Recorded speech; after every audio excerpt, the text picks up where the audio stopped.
Back in the day, a new house cost $18,000, and the idea of mortgage debt was considered to be a bad thing. People, like your parents or grandparents, worked hard to pay off their homes quickly.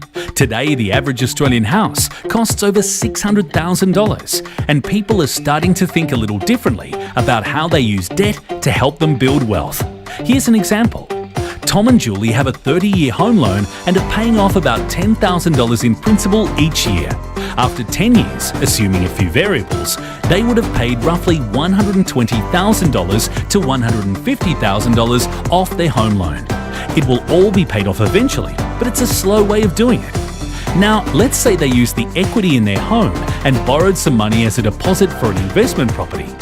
They buy the property for $500,000, which increases in value over the next decade to become $1 million.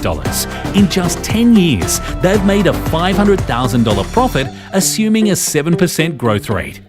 The short story is, if Tom and Julie listened to their parents and waited until they paid off their first home, they would have missed out on 30 years of future capital growth from an investment property. Don't run the risk of missing out. Talk to us today. We're pleased to share our knowledge on property wealth management and planning strategies.